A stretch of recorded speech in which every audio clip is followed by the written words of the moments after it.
മലയാള cinema രംഗത്ത് നമുക്ക് മാറ്റിവെക്കാൻ പറ്റാത്ത നടനാണ് ശ്രീനിവാസൻ.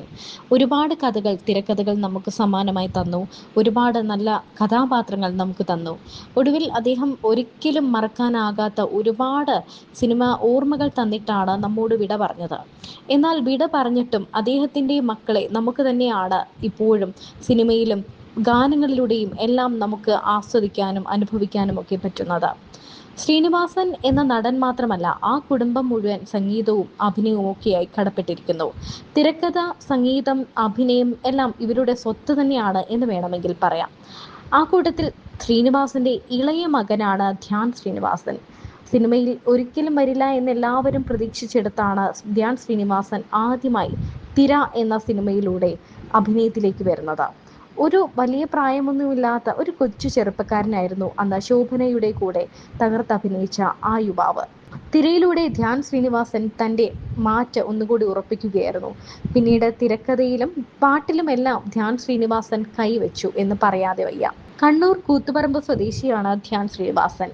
1988 ഡിസംബർ 20-നാണ് ധ്യാൻ ജനിക്കുന്നത്. അദ്ദേഹത്തിന്റെ സഹോദരൻ വിനീത് അറിയപ്പെടുന്ന നടനും സംവിധായകനും ഗായകനുമാണ്. വിനീത് ശ്രീനിവാസൻ സംവിധാനം നിർവഹിച്ച തിര എന്ന ചിത്രത്തിലൂടെയാണ് മലയാള സിനിമാ രംഗത്തേക്ക് ധ്യാനും പ്രവേശിച്ചത്. ധ്യാൻ മുഖ്യവേഷത്തിലെത്തിയ ഗൂഢാലോചന എന്ന ചിത്രത്തിനു വേണ്ടി ധ്യാൻ ആദ്യമായി തിരക്കഥയും എഴുതി. ലവ് ആക്ഷൻ ഡ്രാമ എന്ന് പേരിട്ട നിവിൻ പോളി നയൻതാര ചിത്രത്തിലൂടെ ധ്യാൻ സംവിധായകനുമായി. സിനിമയേക്കാൾ ഏറെ നർമ്മം വിതറുന്ന ഇന്റർവ്യൂകളിലൂടെയാണ് ധ്യാൻ കൂടുതൽ ശ്രദ്ധ നേടിയത്. അദ്ദേഹത്തിന്റെ അവസാനമായി വന്ന ചിത്രം വളയാണ്. അഭിനയത്തിനും സംവിധാനത്തിനും തിരക്കഥയെഴുത്തിനും ഒക്കെയിടയ്ക്ക് സ്വന്തം ജീവിതവും അദ്ദേഹം മുന്നോട്ട് കൊണ്ടുപോയിരുന്നു. തന്റെ ഏറ്റവും വലിയ സ്നേഹം, തന്റെ പങ്കാളിയെ പ്രണയത്തിലൂടെയാണ് ധ്യാൻ ശ്രീനിവാസൻ തിരഞ്ഞെടുത്തത്.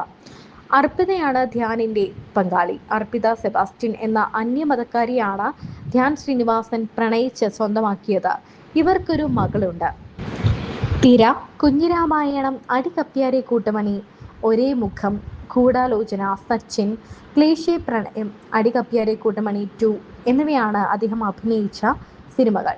സംവിധാനം നിർവഹിച്ചത് ഒരു ചിത്രമാണ്. 2018 പുറത്തിറങ്ങിയ ലവ് ആക്ഷൻ ഡ്രാമ എന്ന ചിത്രം. അദ്ദേഹത്തിന് SIIMA award, South Indian Filmfare award, Asianet film award, Vanitha film award, എക്സോ Amrita film award, Ramu Kariat awards എന്നീ അവാർഡുകൾ. മലയാള സിനിമയുടെ ചരിത്രത്തിൽ തനതായ സ്ഥാനം നേടിയ കലാകാരനായിരുന്നു ശ്രീനിവാസൻ. എഴുത്തുകാരൻ, നടൻ, സംവിധായകൻ എന്നീ നിലകളിൽ പതിറ്റാണ്ടുകളോളം മലയാള സിനിമയെ സമ്പന്നമാക്കിയ അദ്ദേഹത്തിന്റെ വിടവാങ്ങൽ സിനിമാ ലോകത്തിനും ആരാധകർക്കും വലിയ നഷ്ടമായി. എന്നാൽ ആ നഷ്ടത്തിന്റെ വേദന ഏറ്റവും ആഴത്തിൽ അനുഭവിച്ചത് കുടുംബാംഗങ്ങൾ തന്നെയാണ്. പ്രത്യേകിച്ച് മകൻ ധ്യാൻ ശ്രീനിവാസന്റെ മനസ്സിൽ അച്ഛന്റെ ഓർമ്മകൾ നിറഞ്ഞു നിൽക്കുകയാണ് എന്നും. അച്ഛനുമായുള്ള ബന്ധത്തെക്കുറിച്ച് ധ്യാൻ പല അഭിമുഖങ്ങളിലും തുറന്നു പറഞ്ഞിട്ടുണ്ട്. ബാല്യകാലം മുതൽ തന്നെ അച്ഛനോട് വളരെ അടുത്ത ബന്ധമാണ് ധ്യാനിനുണ്ടായിരുന്നത്. വീട്ടിൽ കടുപ്പമുള്ള അച്ഛൻ എന്നതിലുപരി സുഹൃത്തിനെ പോലെ സംസാരിക്കുകയും ഉപദേശം നൽകുകയും ചെയ്ത ഒരാളായിരുന്നു ശ്രീനിവാസൻ. ജീവിതത്തെ ലളിതമായി കാണാനും കഠിനാധ്വാനം ചെയ്യാനും പഠിപ്പിച്ചത് അച്ഛനാണെന്ന് ധ്യാൻ പലപ്പോഴും തുറന്നു പറഞ്ഞിട്ടുണ്ട്. സിനിമയിലേക്കുള്ള തന്റെ യാത്രയിലും അച്ഛന്റെ സ്വാധീനം വളരെ വലുതായിരുന്നു. തിരക്കഥയിലും അഭിനയത്തിലും സാമൂഹികമായ കാഴ്ചപ്പാടുകളിലും ശ്രീനിവാസന്റെ ചിന്തകൾ ധ്യാനിനെ ഏറെ സ്വാധീനിച്ചു. അച്ഛന്റെ സിനിമകളും എഴുത്തുകളും തന്നെ വളരെയധികം പ്രചോദിപ്പിച്ചു എന്ന് അദ്ദേഹം പലവട്ടം വ്യക്തമാക്കിയിട്ടുണ്ട്. ശ്രീനിവാസന്റെ മരണം ധ്യാനിന് വലിയ മാനസികാഘാതമായിരുന്നു. അച്ഛനില്ലാത്ത വീട്ടിലെ ശൂന്യത ഇപ്പോഴും നിറഞ്ഞു നിൽക്കുന്നതായി അടുത്ത സുഹൃത്തുക്കൾ പറയുന്നു. പല പൊതുപരിപാടികളിലും അച്ഛനെക്കുറിച്ച് സംസാരിക്കുമ്പോൾ ധ്യാൻ വികാരാധീനനാകുന്നതും കാണാം. ജീവിതത്തിൽ ഏറ്റവും കൂടുതൽ സ്നേഹിക്കുകയും പരിചരിക്കുകയും ചെയ്ത വ്യക്തിയായിരുന്നു അച്ഛനെന്ന് ധ്യാൻ പലവട്ടം പറഞ്ഞിട്ടുണ്ട്. ശ്രീനിവാസന്റെ പാരമ്പര്യവും ചിന്തകളും മുന്നോട്ട് കൊണ്ടുപോകാനാണ് ഇനി തന്റെ ശ്രമമെന്നും ധ്യാൻ പറഞ്ഞിരുന്നു. അച്ഛന്റെ ഓർമ്മകളും ഉപദേശങ്ങളും ജീവിതത്തിൽ എന്നും വഴികാട്ടിയായിരിക്കുമെന്ന് അദ്ദേഹം വിശ്വസിക്കുന്നു. എല്ലാ കാര്യങ്ങളും ഭയങ്കര ഇഷ്ടമായതുകൊണ്ട് നിങ്ങളെയും കൂടെ കാണിക്കാമെന്ന് വിചാരിച്ചു. അപ്പോൾ ധ്യാൻ ചേട്ടൻ പറഞ്ഞു ആയിക്കോട്ടെ. പക്ഷേ ധ്യാൻ ചേട്ടൻ ഇത്തിരി തിരക്കുള്ളത് കൊണ്ട് എന്തോ സ്ക്രിപ്റ്റിൻ്റെ കാര്യങ്ങളോ എന്തോ തിരക്കൊക്കെ ആയിട്ട് ധ്യാൻ ചേട്ടന് പോകേണ്ടി വന്നു. അതുകൊണ്ടാണ് പോയത്. അല്ലെങ്കിൽ ആൾ ഇന്നിവിടെ നിന്ന് ഫുൾ കൗണ്ടർ അടിച്ച് നമുക്ക് ഈ ഫ്ലാറ്റ് മൊത്തം കാണിച്ചു തന്നേനെ. ആദ്യമായിട്ടായിരിക്കും ഒരു ഹോം ടൂർ അതിൻ്റെ ഓണർ ഇല്ലാതെ ചെയ്യുന്നത്. പക്ഷെ എനിക്ക് എന്ത് ചെയ്യാൻ പറ്റും? ഒന്നും ചെയ്യാൻ പറ്റില്ല. അപ്പോൾ ധ്യാൻ ചേട്ടൻ ഫുൾ ഫ്രീഡം എനിക്ക് തന്നിട്ട് പോയതുകൊണ്ട് നമുക്കിന്ന് ഫുൾ ഇവിടെ മൊത്തം കാണാം. അപ്പോൾ ധ്യാൻ ചേട്ടൻ്റെ ഫ്ലാറ്റ് കയറുമ്പോൾ തന്നെ എൻട്രൻസിലുള്ള ലിവിങ് ഏരിയ ആണ് നമ്മളിപ്പോൾ കാണുന്നത്. ഇപ്പോൾ ഇവിടെ ഒരു TV പ്ലേസ് ചെയ്തിട്ടുണ്ട്, അതിൻ്റെ സ്റ്റാൻഡ്, അതുപോലെ തന്നെ ഏതോ വലിയൊരു സ്പീക്കറൊക്കെ സെറ്റ് ചെയ്തിട്ടുണ്ട്. ഇവിടെ ഫുൾ ജാമിങ് ആണെന്ന് തോന്നുന്നു ധ്യാൻ ചേട്ടൻ. അതുപോലെ തന്നെ ഭയങ്കര രസമായിട്ടാണ് സോഫാസ് ഒക്കെ പ്ലേസ് ചെയ്തിട്ടുള്ളത്. 2 കളർ കോൺട്രാസ്റ്റിലാണ് ഇതിൻ്റെ സോഫാസ് ഒക്കെ സെറ്റ് ചെയ്തേക്കുന്നത്. പിന്നെ ഇവിടെ ഡെക്കറേഷൻ ആയിട്ട് വെച്ചേക്കുന്ന ഐറ്റംസും വാൾ പെയിന്റിങ്സ് ഒക്കെ ഭയങ്കര ഡിഫറെൻ്റ് ആയിട്ടാണ് ചെയ്തിട്ടുള്ളത്. ഇതിൻ്റെ പേരൊന്നും കറക്റ്റായിട്ട് എന്താ പറയണമെന്ന് എനിക്കറിയില്ല. ചിലപ്പോൾ എന്തെങ്കിലും അർത്ഥങ്ങളൊക്കെ ഉള്ള വലിയ വലിയ എന്തൊക്കെയോ ഫ്രെയിംസ് ആണ് ഇതൊക്കെ. ധ്യാൻ ചേട്ടന് പോലും അറിയണ്ടാവില്ല കേട്ടോ, അത് വേറെ കാര്യം, ചുമ്മാ ഷോയ്ക്ക് വെച്ചേക്കണായിരിക്കും. ഓക്കെ, അപ്പോൾ ഇവിടെയാണ് ഇതാ നേരത്തെ പറഞ്ഞ പോലെ വലിയൊരു TV പ്ലേസ് ചെയ്തിട്ടുണ്ട്. അതിൻ്റെ സൗണ്ട് ബാർ ഇവിടെ ഉണ്ട്.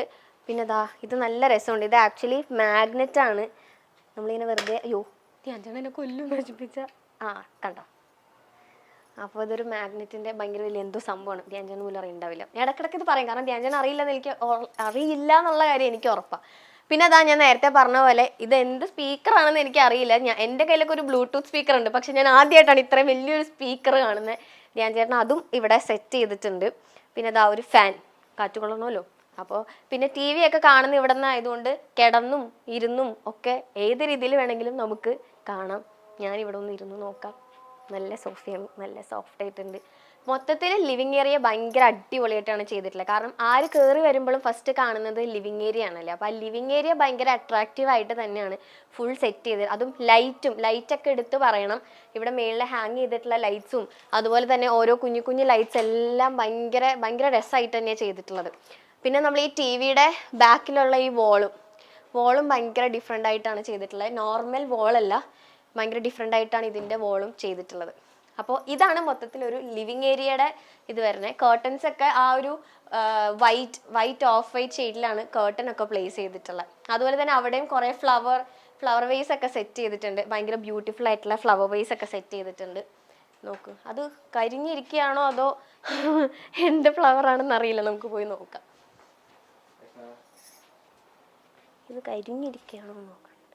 അല്ല കേട്ടോ, ഇത് ആർട്ടിഫിഷ്യലാണ്. അപ്പോൾ ഇത് ഇങ്ങനത്തെ തന്നെയാണ്. അപ്പോൾ കുഴപ്പമില്ല, വെള്ളം ഒഴിച്ചില്ലെങ്കിലും വലിയ പ്രശ്നമൊന്നുമില്ല. പിന്നെ ഇത് ഇവിടെയും ഒരു ഫ്ലവർ വേസ് സെറ്റ് ചെയ്തിട്ടുണ്ട്. എല്ലാം ഭയങ്കര ഡിഫറെൻ്റ് ആയിട്ടാണ് സെറ്റ്. നോർമൽ നമ്മളൊരു വീടുകളിൽ നിന്നൊക്കെ കാണുന്നതിലും ഭയങ്കര ഡിഫറെൻ്റ് ആയിട്ടുള്ള രീതിയിൽ തന്നെയാണ് എല്ലാം ശരിയാക്കിയിട്ടുള്ളത്. ഇവിടെ 2 കിളികളുടെ സംഭവങ്ങളും ഇതൊക്കെ ഈ ലാമ്പാണെന്ന് തോന്നുന്നു. യെസ്, ലാമ്പാണ്. ഇത് കണക്ട് ചെയ്തിട്ടില്ല. എല്ലാം നല്ല രീതിയിൽ തന്നെ പ്ലേസ് ചെയ്തിട്ടുണ്ട്. അപ്പോൾ ഇതാണ് ധ്യാൻ ചേട്ടൻ്റെ ലിവിങ് ഏരിയ. ഇവിടെ ഇരുന്നിട്ടാണ് ധ്യാൻ ചേട്ടൻ നമ്മുടെ ഇൻ്റർവ്യൂവിൽ പറയുന്നുണ്ട് മോളായിട്ട് സിനിമ കാണുന്ന കാര്യങ്ങളൊക്കെ. അപ്പോൾ മേ ബി അവർ ഇവിടെ ഇരുന്നിട്ടായിരിക്കും സിനിമയൊക്കെ കാണുന്നുണ്ടാവുക. ഇനി നമുക്ക് ലിവിങ് ഏരിയയിൽ നിന്ന് നമ്മൾ നേരെ ഡയറക്റ്റ് പോകുന്നത് ഡൈനിങ് ഏരിയയിലേക്കാണ്. ഈ ഫ്ലാറ്റിൻ്റെ ഇതിൽ ഡൈനിങ് ഏരിയയിലേക്കാണ് പോകുന്നത്. ഇത് ആക്ച്വലി 2 BHK ഫ്ലാറ്റാണ്. പക്ഷേ നല്ല രീതിയിൽ, ഞാൻ നേരത്തെ പറഞ്ഞല്ലോ, നല്ല രീതിയിൽ തന്നെ മെയിൻറ്റെയിൻ ചെയ്തിട്ടുണ്ട്. പക്ഷെ നമ്മളിപ്പോൾ ലിവിങ് ഏരിയയിൽ നിന്ന് ഡൈനിങ് ഏരിയയിലേക്ക് വരുമ്പോൾ ഇവിടെ ഒരു ഗ്ലാസിൻ്റെ പാർട്ടീഷനാണ് ചെയ്തിട്ടുള്ളത്. ആക്ച്വലി നമുക്കിത് ക്ലോസ് ചെയ്യാൻ പറ്റും.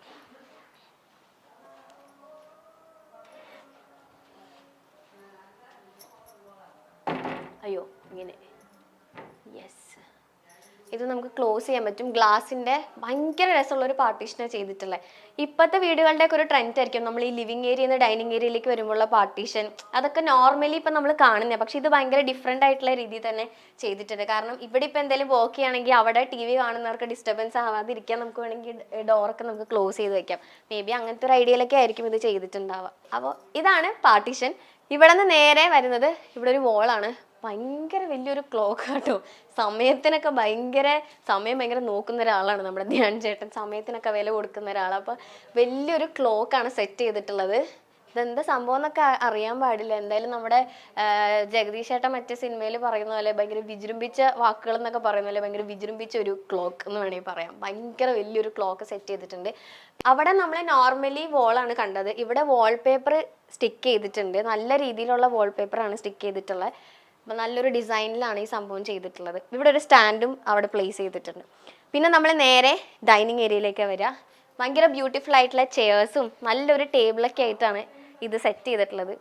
ഇതെന്താ സംഭവം എന്ന് അറിയാൻ പാടില്ല. ധ്യാൻ ചേട്ടൻ ഉണ്ടായിരുന്നെങ്കിൽ നമുക്ക് ചോദിക്കായിരുന്നു.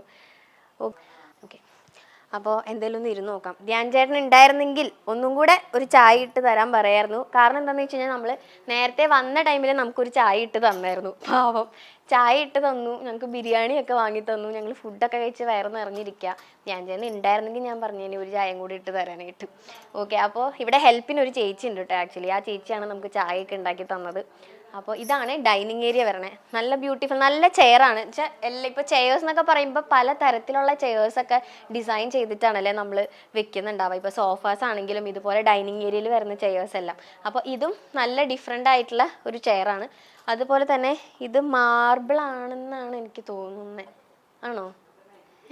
അല്ലേ? യെസ്, അതേന്ന് ക്യാമറ ചേട്ടൻ പറഞ്ഞു. ഓക്കെ, മാർബിളാണ്. മാർബിളിൻ്റെ ആണ് ഡൈനിങ് ടേബിളിൽ പ്ലേസ് ചെയ്തിട്ടുള്ള ഈ സാധനം. ഇനി ഒരു ഫ്ലാറ്റ് എന്ന് പറയുമ്പോൾ നമുക്ക് എല്ലാവർക്കും ഭയങ്കര അട്രാക്റ്റീവ് എന്ന് പറയുന്നത് അതിൻ്റെ ബാൽക്കണി ആയിരിക്കും അല്ലേ? തീർച്ചയായിട്ടും ബാൽക്കണി തന്നെയായിരിക്കും. നമുക്ക് ഭയങ്കര നിർബന്ധം, നമ്മൾ പറയും എനിക്ക് ഈ വ്യൂ ഉള്ള, നമ്മുടെ ബഡ്ജറ്റ് അനുസരിച്ച് നോക്കുമ്പോൾ പല രീതിയിലുള്ള ബാൽക്കണി വ്യൂ ആയിരിക്കും നമുക്ക് കിട്ടുന്നുണ്ടാവുക. അപ്പോൾ എപ്പോഴും ബാൽക്കണി എന്ന് പറയുമ്പോൾ നമുക്ക് ഭയങ്കര സ്പെഷ്യൽ ആയിട്ടുള്ള ഒരു പ്ലേസ് ആയിരിക്കും ഈവനിങ്ങിനൊക്കെ ഇരിക്കാനും. അപ്പോൾ ഇവിടെ നിന്ന് നേരെ നമ്മൾ ബാൽക്കണിയിലേക്കാണ് പോകുന്നത്. എനിക്ക് എൻ്റെ ഫ്രണ്ട്സിൻ്റെ ഒക്കെ ഫ്ലാറ്റ് എന്നൊക്കെ പറയുമ്പോൾ നമ്മളെപ്പോഴും ടൈം സ്പെൻഡ് ചെയ്യുന്നത് നമ്മൾ ബാൽക്കണിയിൽ തന്നെയായിരിക്കും. അപ്പോൾ യെസ്, നമുക്ക് തുറക്കാം. ഭയങ്കര അടിപൊളി വ്യൂ ആണ്. അയ്യോ, ഇതെങ്ങനെ തുറക്കണേ? ഇങ്ങോട്ടാ, ഇത് ലോക്കാ.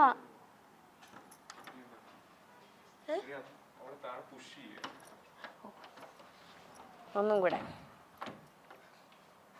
ഇതൊന്നും ഇടല്ലേട്ടാ, ഇടരുത് പ്ലീസ്. സോറി, ഇതെങ്ങനെ തുറക്കണ്ടേന്ന് അറിയില്ലായിരുന്നു.